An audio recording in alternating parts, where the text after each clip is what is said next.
नमस्कार दोस्तों, आज का शीर्षक है आत्मविश्वास का प्रभाव। कार्लाइल ने लिखा है कि आप अपने विचारों द्वारा अपने भाग्य पर विजय प्राप्त करते हैं। यदि आप यह समझ लें कि व्यक्ति अथवा संगठनों के भाग्य निर्माण में विचार ही एकमात्र कारण होते हैं, तो आपको हाथ में तलवार लेने की आवश्यकता नहीं पड़ेगी। जैसे आपके विचार होंगे, निश्चित रूप से परिणाम भी उन्हीं के अनुरूप होंगे। सफलता केवल इसी बात पर आश्रित नहीं होती कि आप में कितना उत्साह और कितना आत्मविश्वास है, या दूसरे व्यक्ति आप भी कितना विश्वास करते हैं। सफलता के प्रमुख कारणों में यह भी एक कारण है, परंतु दूसरे आप पर तभी विश्वास करेंगे जब आप में आत्मविश्वास होगा। दूसरों का आप पर विश्वास करना आपके आत्मविश्वास का ही प्रतिबिंब है। यह आपके व्यक्तित्व का ही प्रभाव है, अर्थात अपने मन की प्रवृत्तियों द्वारा ही आपके दूसरों का विश्वास प्राप्त करने में सफल हो सकते हैं। किसी कार्य को उत्साहपूर्वक करने की आपकी दृढ़ शक्ति का प्रभाव संक्रामक होता है, जिसका प्रभाव दूसरे पर अवश्य पड़ता है। आपके संपर्क में आने वाले उन लोगों पर उनका प्रभाव अवश्य ही पड़ता है जिन पर आप किसी प्रकार का अधिकार जताना चाहते हो या जिन्हें आप प्रभावित करना चाहते हो। यदि आपने अपने व्यक्तित्व को आत्मविश्वास के वातावरण में पूरी तरह घेर रखा है, तो इस बात का दूसरे लोगों पर जादू का सा असर होता है। यदि आप इस बात को पूर्णतः अपनाने का अभ्यास कर लें, तो आपको स्वयं पता चल जाएगा कि दूसरे भी उससे बहुत जल्दी प्रभावित होते हैं। इसके साथ ही आप जिस कार्य को भी अपने हाथ में लेंगे, दूसरे को विश्वास हो जाएगा कि वह कार्य आप अवश्य ही पूरा कर लेंगे। इसी एक गुण के द्वारा मनुष्य को अस्थायी प्रतिष्ठा प्राप्त होती है। जो व्यक्ति हाथ में लिए हुए कार्य को पूरा करने की अपनी योग्यता में पूर्ण श्रद्धा और विश्वास रखते हैं, उनका चरित्र उच्च, दृढ़ और सृजनात्मक गुणों से युक्त होता है। जब आपको यह विश्वास हो जाता है कि यह आपका अपना अधिकृत क्षेत्र है, तो इस आत्मविश्वास का दूसरों पर भी प्रभाव पड़ता है। आप में आत्मविश्वास होगा तो आपकी बातों से वह अवश्य टपकेगा। तब अन्य व्यक्ति स्वयं समझ जाएंगे कि आप में सफल होने की शक्ति और गुण है। यदि उस समय आपके बारे में दूसरों के मन में कोई संदेह होगा, तो वह भी दब जाएगा। आपका दृढ़ निश्चय अन्य व्यक्तियों के मन में आपके विश्वास की प्रेरणा भरता है। प्रायः लोग उसी व्यक्ति पर विश्वास करते हैं जिसका कोई कार्यक्रम होता है, जिसे यह पता होता है कि उसकी क्या इच्छा है, जो अस्थिर और चंचल नहीं होता, तथा जो कुछ काम करके दिखाता है उसे ऐसा प्रतीत होता है कि संसार की प्रत्येक वस्तु उसका साथ दे रही है। तब सभी व्यक्ति ऐसे आत्मनिर्भर, आत्मविश्वासपूर्ण व्यक्ति का साथ देने को तैयार हो जाते हैं और उसके सहायक बन जाते हैं। जो बातें आत्मविश्वास विहीन व्यक्ति को कमजोर करती हैं, वही बातें आस्थावान एवं आत्मविश्वासपूर्ण व्यक्ति को बल प्रदान करती है।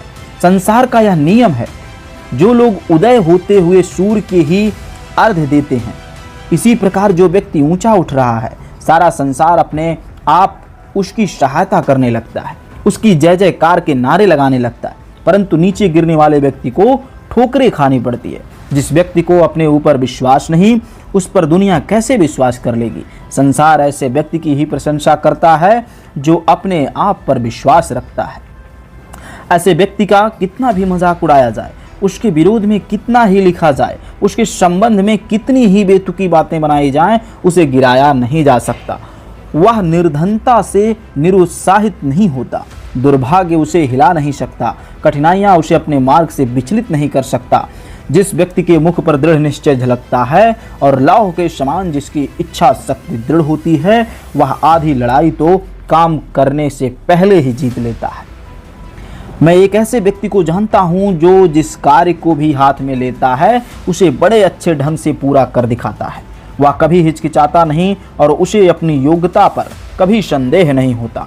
कभी कभी ऐसा प्रतीत होता है कि उसका आत्मविश्वास अहंकार की सीमा तक पहुंच गया है और लोग उसे विरक्त होने लगते हैं, परंतु कुछ ही समय पश्चात उन्हें उसके सम्मुख अपनी पराजय स्वीकार करनी पड़ती है। इसके विपरीत मैं कुछ ऐसे व्यक्तियों को भी जानता हूं जो पूर्णतः शिक्षित हैं, उनके विचार सशक्त हैं, जो खूब सोचते हैं, विचारते भी हैं, परंतु जब उनके सामने कोई कार्य आता है तो वो संशय में पड़ जाते हैं और यह सोचने लगते हैं कि उन्हें उस कार्य को करने से हानि होगी या लाभ।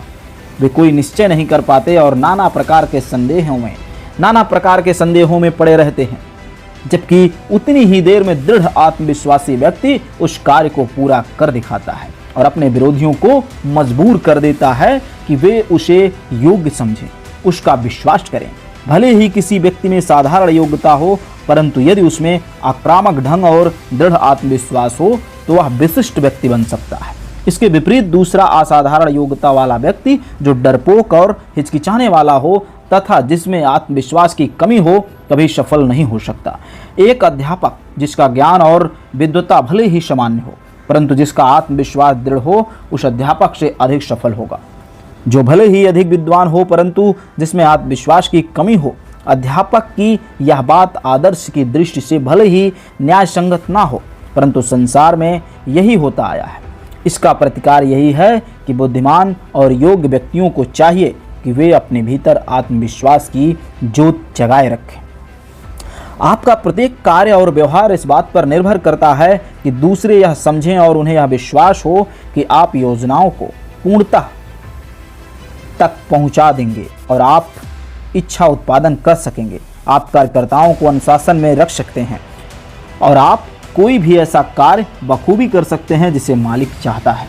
यदि आप विश्वास करें तो जान जाएंगे कि जीवन बहुत छोटा है और व्यक्ति इतना व्यस्त है कि उसके पास इतना समय नहीं है कि वह जांच कर सके आमुख व्यक्ति उस कार्य को कर सकता है या नहीं जिसे पूर्ण करने का दावा वह करता है। प्रायः यही होता है कि व्यक्ति जो कुछ कहता है उसे स्वीकार कर लिया जाता है, उसके बाद वह उस विश्वास को बनाए रखे या खो दे। यह बात बिल्कुल उसी प्रकार है जैसे कोई व्यक्ति काला कोट और काली टाई लगाकर चले और लोग उसे वकील समझते रहें जब तक कि वह स्वयं इससे इनकार ना कर दे। इसी प्रकार डॉक्टर को रोगी के सामने यह सिद्ध करने की आवश्यकता नहीं होती कि उसने चिकित्सक संबंधी पाठ्यक्रम पढ़ा है और उससे संबंधित परीक्षाएं पास की है। ध्यान देने योग्य बात यह है कि अयोग्यता को स्वीकार करना और मामूली संदेह को भी स्थान देना असफलता को निमंत्रण देना है। आपका मार्ग कितना भी कंटकाकीर्ण क्यों ना हो, दूसरों के मन में आपके प्रति जो विश्वास होता है उसे नष्ट करने में आपके मन का संदेह और संशयात्मक वृत्तियां ही कारण बनती हैं। इस संदेह को आपके संपर्क में आने वाले व्यक्ति बहुत शीघ्र अनुभव कर लेते हैं। अनेक व्यक्तियों के असफल होने के कारण यही होता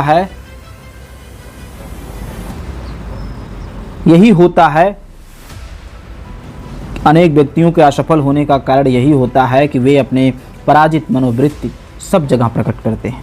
यदि आप किसी संस्थान के मालिक हैं तो आपको अपने कार्यकर्ताओं पर यह प्रकट करना चाहिए कि आपने विजेता के रूप में कार्य प्रारंभ किया था। आप अपने आत्मविश्वास के द्वारा इस कार्य को सफलता के चरमोत्कर्ष तक पहुंचाकर ही दम लेंगे। यदि आप अपने संस्थान के कर्मचारियों के सामने थके हारे और टूटे व्यक्ति का आदर्श प्रस्तुत करेंगे तो आपके संस्थान में संदेह और निराशा का वातावरण छा जाएगा। आपके कर्मचारी आपकी भाव, भंगिमा और व्यवहार से ही यह अनुमान लगा लेते हैं कि आप एक सफल व्यक्ति या असफल व्यक्ति हैं। अपना आत्मविश्वास दूसरों पर प्रकट करने के लिए यह आवश्यक है कि आप अपने आप को दृढ़ हों, आप में स्वाग्रह की बात हो।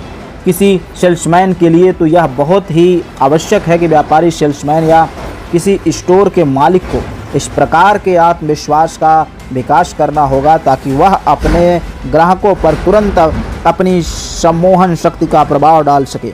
अधिकांश ग्राहक अनिश्चय की स्थिति में होते हैं। सेल्समैन ही उनके निश्चय से हटाकर उन्हें एक आध चीज़ खरीदने के लिए बाध्य कर देते हैं।